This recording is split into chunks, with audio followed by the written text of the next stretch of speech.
तो दोस्तों आज के इस वीडियो में देखेंगे क्लास 10 के हिंदी का वीवीआई ऑब्जेक्टिव क्वेश्चन जो आपके बोर्ड परीक्षा के लिए बहुत महत्वपूर्ण है। और आप लोग का 15 फरवरी को हिंदी का पेपर होने वाला है। तो बहुत बच्चों को लगता है कि यह क्वेश्चन एग्जाम में पूछेगा, जैसे 2018 में जो क्वेश्चन पूछा है वह 2023 में पूछेगा, तो 2024 में वही क्वेश्चन पूछ देगा। तो इस टाइप का जितना भी क्वेश्चन आप लोग का हिंदी का है ना, तो सब क्वेश्चन को हम कराएंगे। तो आप लोग वीडियो को पूरा लास्ट तक देखिएगा। तो देखिए पहला क्वेश्चन कर रहे हैं ना, बाबा साहेब भीमराव अंबेडकर का जन्म किस राज्य में हुआ था। बाबा साहेब भीमराव अंबेडकर का जन्म किस राज्य में हुआ था। तो इनका जन्म मध्य प्रदेश में हुआ था। कहां पर हुआ था? मध्य प्रदेश में हुआ था। अगला क्वेश्चन कर रहा है, डॉक्टर भीमराव अंबेडकर ने किस प्रथा को आर्थिक पहलू से खतरनाक माना है। डॉक्टर भीमराव अंबेडकर ने किस प्रथा को आर्थिक पहलू से भी खतरनाक माना है। तो देखिए जाति प्रथा को आर्थिक पहलू से भी खतरनाक माना गया, क्योंकि अगर जाति प्रथा दिन प्रतिदिन बढ़ती रही ना, तो एक दिन पूरा विश्व संकट में घिर जाएगा। अगला क्वेश्चन कर रहे हैं ना, 20 के दांत कैसी कहानी है। 20 का जो दांत है ना वह कैसी कहानी है। तो 20 का दांत ना एक मनोवैज्ञानिक कहानी है। कैसी कहानी है? मनोवैज्ञानिक कहानी है। अगला क्वेश्चन कर रहे हैं ना, सीमा रजनी आलो शेफाली आरती पांचों किसकी बहनें थी। सीमा रजनी आलो शेफाली और आरती नो पांचों किसकी बहन थी। तो पांचों नो खोखा की बहन थी। किसकी बहन थी? खोखा की पांचों बहन थी। अगला क्वेश्चन कर रहे हैं ना, स्वामी विवेकानंद ने वेदांतियों का वेदांती किसे कहा है। स्वामी विवेकानंद है ना वह वेदांतियों का वेदांती किसे कहे हैं। तो किसको कहे हैं? मैक्स मुलर को कहे हैं। मैक्स मुलर को ना स्वामी विवेकानंद है वह वेदांतियों का वेदांती कहे हैं। अगला क्वेश्चन कर रहे हैं ना, 10वीं 11वीं सदी में किस रचना ने भारत यूरोप के बीच व्यापार के संबंध में बताया है। 10वीं 11वीं सदी में किस रचना ने भारत और यूरोप के बीच का व्यापार के संबंध में बताया है। तो देखिए कौन सा बताए हैं, तो इसका सही आंसर हो जाएगा option number B, Shahnama. Shahnama में क्या किया गया, मतलब भारत और यूरोप के बीच जो व्यापार हुआ है ना उसी को बतलाया गया है। अगला क्वेश्चन कह रहे हैं ना, किसने कहा था कि सब पुराने अच्छे नहीं होते, सब नए खराब नहीं होते। किसने कहा था सब पुराने अच्छे नहीं होते और सब नए जो होते हैं वह खराब नहीं होते हैं। तो इसको कौन कहे थे? तो इसको बोले थे ना कालिदास। कालिदास कहे थे कि सब पुराने अच्छे नहीं होते हैं और सब नए खराब नहीं होते हैं। और दोस्तों आप लोग जितना हम क्वेश्चन इसमें करा देंगे, लगभग 40 क्वेश्चन कराएंगे, तो आप लोग 40 क्वेश्चन को देखिए, हम गारंटी देना कि 30 क्वेश्चन आप लोग का यहीं से रहेगा। तो आप लोग वीडियो को ज्यादा से ज्यादा शेयर कीजिएगा और चैनल को सब्सक्राइब कर लीजिएगा। देखिए अगला क्वेश्चन कर रहे हैं ना, आनम दास का पोठा उपन्यास किस लेखक की कृति है। आनम दास का जो पोठा है ना यह उपन्यास है, यह किस लेखक की कृति यानी किस लेखक की रचना है। तो यह नो हजारी प्रसाद द्विवेदी की रचना है। किन की रचना है? हजारी प्रसाद द्विवेदी की।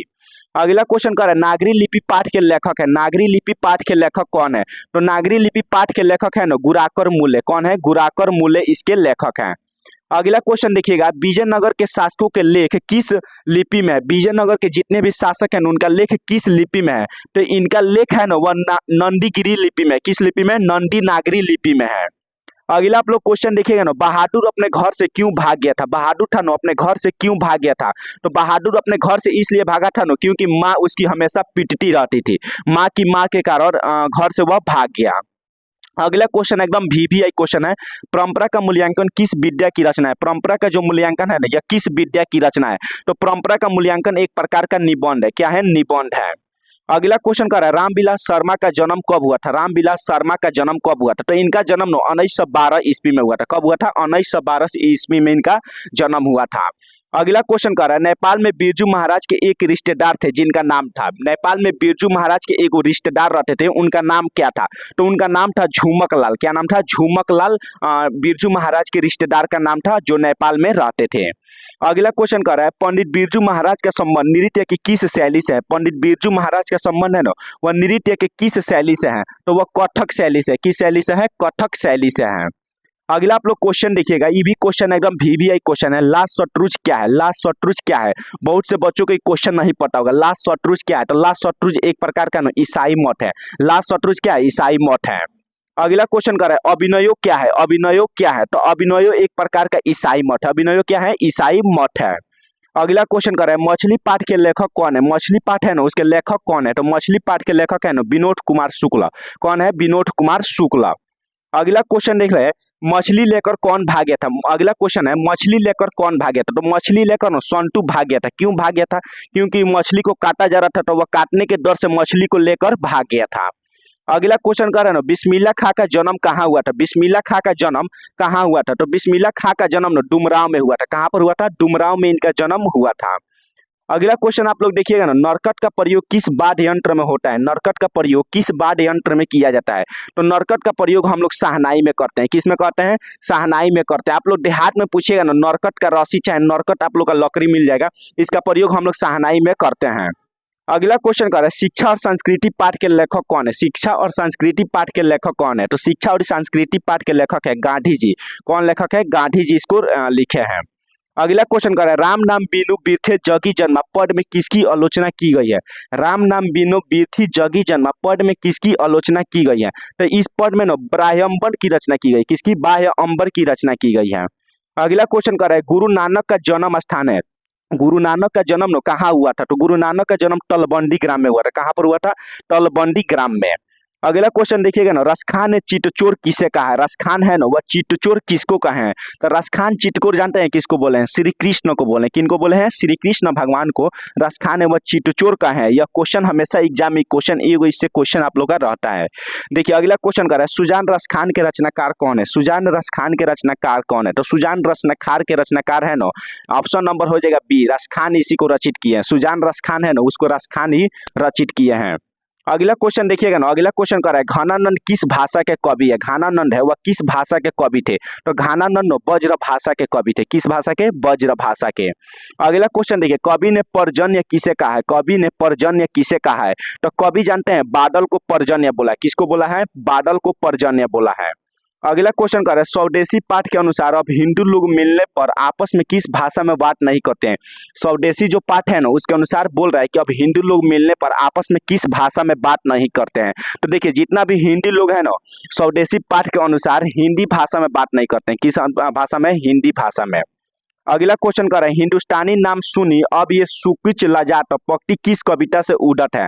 हिंदुस्तानी नाम सुनी अब यह सकुची लजात पंक्ति किस कविता से लिया गया है? तो इस पंक्ति को ना जानते हैं किस कविता से लिया गया है? स्वदेशी पाठ से। किस पाठ से? स्वदेशी पाठ से।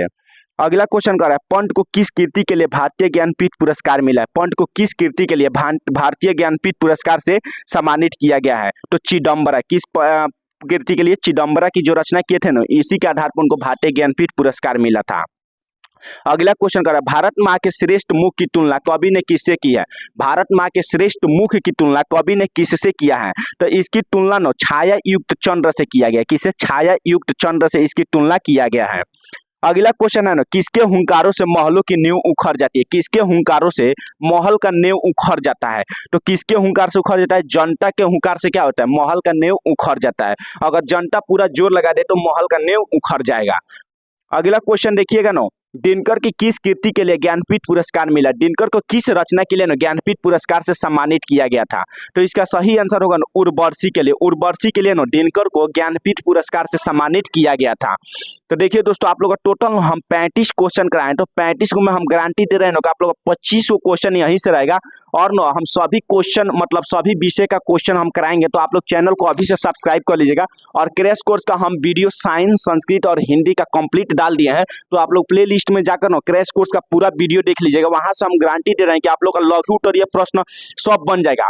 और जिनको भी लगता है कि हमको ये क्वेश्चन डाउट है ना, तो आप हमारे व्हाट्सएप ग्रुप में जाकर वहां पर हमको सेंड कर सकते हैं। आप लोग का जो भी क्वेश्चन डाउट होगा हम उसका खूब बढ़िया से विस्तार से बनाकर आप लोग के पास सेंड कर देंगे। चाहे इंस्टाग्राम पर आप लोग फॉलो कर सकते हैं, इंस्टाग्राम पर आप लोग का हम आईडी दे देंगे डिस्क्रिप्शन बॉक्स में, वहां से आप लोग जाकर फॉलो कर सकते हैं। और वीडियो को ना ज़्यादा से ज़्यादा शेयर कीजिएगा।